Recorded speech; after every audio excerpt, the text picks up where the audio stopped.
Okay, this is Ringwalk Media in association with Wellhouse Therapy, Steel Hub Management and Barclay Carter Racing. The man of the moment, Mr. Dev SAHNI, in front of your office. And what an office, mate. It's not bad, is it? It's pretty cool.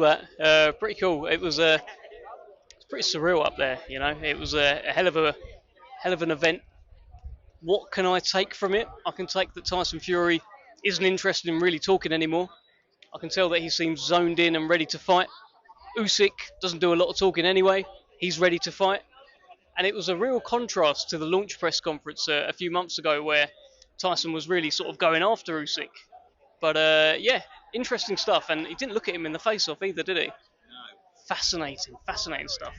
What's it like sitting up there? Because a lot of people sort of forget you, but you're the guy running it. You're the one that's got to make these guys sort of respond. What is it like sat up there with probably millions of people worldwide looking at you with the two biggest stars in boxing? What is it like?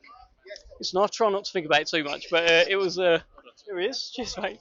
It was. Yeah, it was interesting. It was interesting. I try not to get too caught up in the moment. There was a nice little Michael Buffer said I was a superstar. I was like, where did that come from? Completely threw me. But yeah, I'll watch it back later.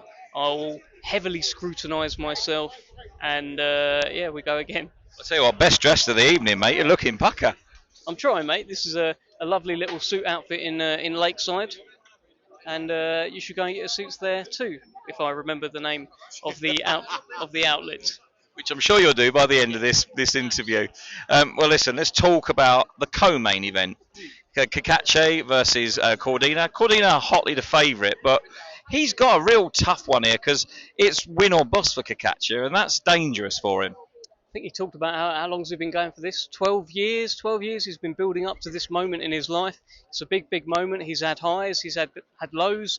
He's really been through it, Anthony Cacace, and he's finally got his chance. It's fallen on the undercard of the biggest show of the century, and hopefully, if you're in the Cacace camp, he can pull it off. But he's in very tough against Joe Cordina, who is quality. So let's see. Cordina, this might be the last time we see him at this weight, you know. Yeah, I've heard that. I'm pretty sure when he started off as a pro, he started at lightweight and then actually went down in weight. So him coming back up to lightweight makes a lot of sense. Plenty of great fights out there for him. Hey, maybe him and Mark Chamberlain one day. That could be fun, couldn't it? But, hey, it's got Cacace first, and Cacace's got his own ideas. Well, listen, main event. I know you've obviously given us a small synopsis, but one thing I wanted to ask you about, and you see more than we do, the weights. Tyson had us about 4 weeks ago at the press conference at Morecambe. I think he was around about 18 stone. I don't think he's 18 stone now. I think he's closer to 19 stone. And Usyk is heavier. So you think Usyk's made a mistake here and Tyson's been very clever? How do we know Usyk's heavier? Like, we know these things. It's tricky with heavyweights, you know. There's so many times where I thought, oh, he's going to weigh this, he's going to weigh that, and then they get on the scales and you're like, oh, completely got it wrong.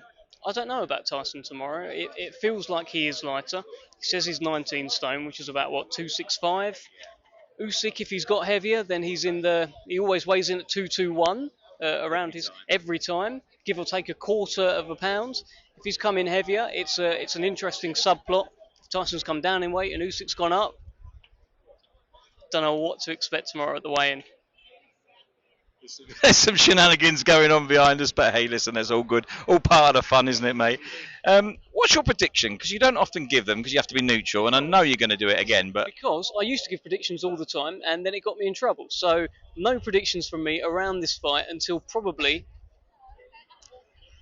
Actually, not even... I'll tell you what, I'll rephrase this question then. If Tyson Fury wins this fight, does that make him the best pound-for-pound fighter on the planet? Yeah. Because who can beat him? Anthony Joshua?